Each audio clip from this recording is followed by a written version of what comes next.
तो ये गुंडा राज खत्म थोड़ी कर रहे हैं, ये गुंडा राज का जो है और बढ़ावा दे रहे हैं। सबका साथ सबका विकास की बात करते हैं, कहाँ सबका साथ सबका विकास की बात है? ये तो केवल अडानी अडवाणी के विकास की बात करते हैं, पूंजीपतियों की बात करते हैं। अगर विकास की बात करें तो वो गरीब काहे के लिए? गरीब अगर विकासशील होता तो वहाँ तेल उठाने काहे जाती? बहन मायावती जी 2024 में बिना उनकी समर्थन के सरकार नहीं बनेगी, चाहे जिसकी भी सरकार आए। भाजपा की तो सरकार बन नहीं पाएगा। संख्या हमारी है तो राज हमारी होगी। हम 85 के लोग जाग चुके हैं, अब इनकी चलने नहीं देंगे और 24 में कतई भाजपा को सरकार नहीं बनने देंगे। पांचों राज्य में हारेंगे।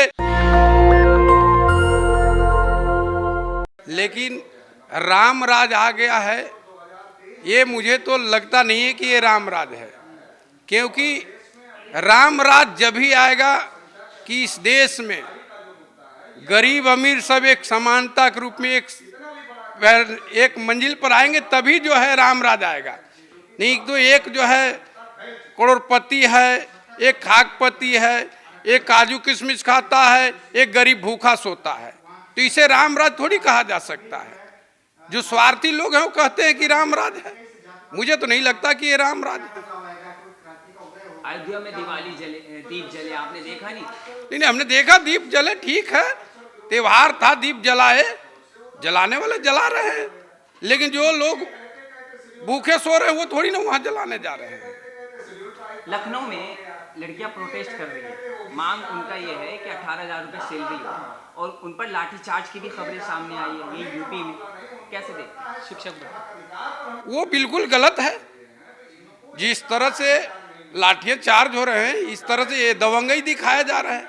जैसे कि अभी जो है उत्तर प्रदेश सरकार बार बार ये कह रही है कि मैं जो है गुंडा राज खत्म कर रहा हूं, तो ये गुंडा राज खत्म थोड़ी कर रहे हैं, ये गुंडा राज का जो है और बढ़ावा दे रहे हैं। जो हमारे भारत के अंदर अधिकार मांगने के लिए अपना जा रहे हैं, उन पर लाठी बरसाया जा रहा है, बिल्कुल गलत है। इससे तो जाहिर होता है कि भारत में जो है अधिकार लेने वाले गरीब लोग नहीं रहे, उनका तो कहना में ही है सत्ताधारियों का। सरकार एक क्वेश्चन है, हम पिछले क्वेश्चन में चलते हैं कि अयोध्या से जो अभी राम मंदिर में उधर अयोध्या में जो दीप जलाए गए हैं, उसके अंदर एक महिला यानी तेल बिटोर रही थी घर चलाने के लिए, तो उधर आके उधर के पुलिस वालों ने उसको वो तेल नहीं उठाने दिया घर चलाने के लिए। लोगों के पास पैसे नहीं है, पैसे नहीं, महिलाएं मजबूर हो रही है तेल उठाने के लिए और खाने के लिए, कैसे बात करें? इसीलिए तो कह रहे हैं कि जो बार बार आ रहा है कि विकास हो रहा है, विकास हो रहा है, इसी के लिए तो मैं आपसे कह रहा हूं कि विकास, सबका विकास, सबका विश्वास हो रहा है। सबका साथ सबका विकास की बात करते हैं, कहाँ सबका साथ सबका विकास की बात है? ये तो केवल अडानी अडवाणी के विकास की बात करते हैं, पूंजीपतियों की बात करते हैं। अगर विकास की बात करें तो वो गरीब काहे के लिए? गरीब अगर विकासशील होता तो वहां तेल उठाने काहे जाती? और वो ऐसे अगर जो है विकास पुरुष होते तो उस महिला को तेल उठा के नहीं उठाने दे रहे तो उनको घर में तेल भेजवा देते, उनके पास कमी क्या था? में देख लीजिए, थर-थर कांप रहे हैं अपराधी पूरे यूपी में। कुछ भी नहीं है, ये केवल ढकोसला है। वो खुद अपराधी हैं, उन्हें पता है, उन्हीं का गैंग के लोग हैं, उनको उठा के बंद करा देते हैं, उनको शांत करा देते हैं कि ये मेरे आगे नहीं आ जाएं। और बाकी कोई अपराधी, मैं अपराधी की बात करते हैं तो मैं बताना चाहता हूं कि नोएडा में सबसे बड़ा अपराधी तो नोएडा प्राधिकरण है, जो उत्तर प्रदेश सरकार योगी जी के बैठा हुआ है। जो बहन मायावती जी का गरीबों का दिया हुआ छत था, जिसमें बाउंड्री करके 500 फ्लैट दिए गए हैं गरीब विधवा विकलांगों का, उसमें रहने के लिए, उस पे थोड़ा सा जमीन था, विद्यालय का था, बारात घर का था, इस तरह से उसमें जो है आंगनबाड़ी केंद्र का था, तमाम जमीनें पड़ा हुआ था, उसको जो है बिल्डर के हाथ बेच दिया गया। वहाँ वहाँ के रहने वाले गरीब जो विधवा विकलांग हैं, आज 35 दिन से धरना पर बैठे हुए हैं, उनको कोई सुनने के राजी नहीं है, बल्कि पुलिस प्रशासन रोज आ रही है कि यहाँ से धरना खत्म करो, जबकि वो माननीय काशीराम योजना की जमीन है, गोले से बाउंड्री किया हुआ है, उस जमीन पे किसी को बिल्डर को बिकना नहीं चाहिए था, लेकिन उसको बेच दिया गया। कि वो जमीन अवैध कब्जा कर रही है। अवैध कब्जा किया गया, अवैध बेचा गया, उसका मेरे पास कागज भी है जिसमें सारा चीज जो है पूर्ववर्ती प्रशासन को दिया हुआ है कि इसमें जो खाली जगह था उसमें बारात घर था, आंगनबाड़ी केंद्र था, विद्यालय था, उसमें 500 फ्लैट बने हुए हैं, 1000 बच्चे वहाँ पढ़ते हैं, लेकिन छोटे छोटे कोठरिया में फ्लैट में व्यवस्था कर दिया गया, अब तक विद्यालय वहाँ नहीं बना। किस सरकार में बनाई गई थी ये? वो बहन मायावती जी के सरकार में बनाई गई थी फ्लैट, और आज जो है ये वो योगी जी के सरकार में वो फ्लैट जो है बिल्डर के हाथ बेच दिया गया।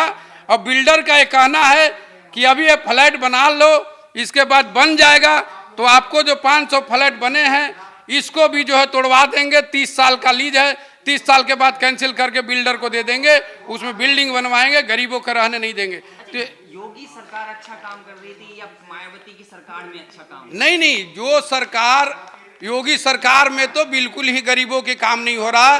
जो बहन जी ने काम की है, जो बहन जी ने गरीबों को छत देने के काम की, और जो वहाँ प्रशासन टाइट था, बहन जी के सरकार बहुत मजबूत और बड़ी खुशहाल सरकार चली है, इतना महंगाई का मार भी नहीं था हर तरह से। तो लोग कह रहे मायावती डरी हुई है, बी टीम हो गई है, बीजेपी से डर गई है, इनकम टैक्स से डर गई है। ऐसा कुछ नहीं, ऐसा है कि ये बीजेपी के लोग जो हैं, ये केंद्र में बैठी हुई गूंगी बहरी सरकार सबको डरा के रखा है।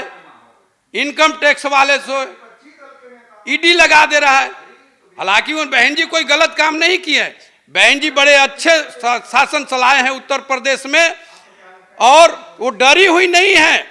ये लोग सोच रहे हैं कि डरे हुए हैं। बहन मायावती जी 2024 में बिना उनकी समर्थन के सरकार नहीं बनेगी, चाहे जिसकी भी सरकार आए, और खास तौर से भाजपा की तो सरकार बन नहीं पाएगा। इसके लिए ऐसा नहीं कि बहन जी चुप बैठी हुई, बहन जी का काम चल रहा है, उनका प्रचार प्रसार चल रहा है, दलित सब उनके साथ सटे हुए हैं। वो संकल्प लिए हैं कि मरेंगे तो बहन जी के साथ, जिएंगे तो बहन जी के नाम लेके जिएंगे। एकजुट कहाँ है? बहुजन एकजुट है, लेकिन सामने नहीं आ रहा है। इसलिए नहीं सामने आ रहा है कि भाजपा के लोग जो आगे बढ़ के आता है उसको धमका देते हैं, जेल भेजवाने का काम करते हैं, इसलिए वो अपना रास्ता से काम कर रहे हैं, और वो कहीं जो है कमजोर नहीं है। संख्या हमारी है तो राज हमारी होगी। अब धीरे धीरे हम लोग जो है आगे बढ़ रहे हैं। तो कह रहे हैं 2024 में मोदी, 2029 में योगी। ऐसा कुछ नहीं है। हम 85 के लोग जाग चुके हैं, अब इनकी चलने नहीं देंगे। हम एक जो है न्यूज़पेपर में पढ़ा था कि अमित शाह जी बोल रहे थे कि मैं 50 साल राज करूंगा। मैं उनसे भी कहना चाहता हूं कि 50 साल आप राज कैसे करेंगे, आपकी संख्या क्या है। हम 85 के लोग अब धीरे धीरे सब समझ चुके हैं, एकजुट हो रहे हैं, और 24 में कतई भाजपा को सरकार नहीं बनने देंगे। बीजेपी, आप इतना बोल रहे हैं, आप लोग कहते हैं कि भाजपा के आने में संविधान खत्म हो रहा है, कैसे खत्म हो रहा है जब आप इतना बिल्कुल संविधान खत्म किया जा रहा है। आरएसएस के लोग बार बार कहते हैं आरक्षण खत्म करो। मैं तो कहता हूं कि आरक्षण मुझे नहीं चाहिए। हम दलित आरक्षण भीख में नहीं मांगते हैं, हमें जात पात खत्म कर दो, आरक्षण हम छोड़ देंगे। इतने बड़े बड़े काम जो है प्रधानमंत्री जी कर रहे हैं, लोग बता रहे हैं। 370 धारा हटा दिए, एक क्यों नहीं कानून लाते हैं कि हमारे हिंदुस्तान में कोई जात पात नहीं रहेगा। मोदी जी तो 28 तक राशन देंगे आप। है, हमें वो गले सड़े राशन नहीं चाहिए। हमें अगर उनको राशन बंद करें, हमारे गरीब बच्चों को शिक्षा में जो है उस पैसा को जो बस्ते में, किताब में, कलम कॉपी में खर्च करे, हमें उनको राशन नहीं चाहिए, फ्री का राशन। अच्छा, लास्ट सवाल, 5 राज्यों में चुनाव है, उसके बाद 2024 क्या नतीजे आने, क्या लगता है? 5 राज्य में जो चुनाव होने जा रहा है ये उनका परीक्षा है, और ये 5 राज्य में हारेंगे। इसके बाद हम लोग जो है पूरे देश में बता देंगे 5 राज्य में चुनाव हारेंगे, और यही उनका परीक्षा हो जाएगा कि वो विकास किए हैं कि क्या किए हैं। से नेशनल दस्तक की आपसे गुजारिश है कि अगर इसको बचाना चाहते हैं तो नेशनल दस्तक को सब्सक्राइब करने के लिए रेड कलर के सब्सक्राइब बटन को दबाएं, फिर बेल आइकन की घंटी दबाएं। नेशनल दस्तक को बचाने के लिए बहुत जरूरी है कि हर खबर को शेयर करें, लाइक करें, कमेंट जरूर करें।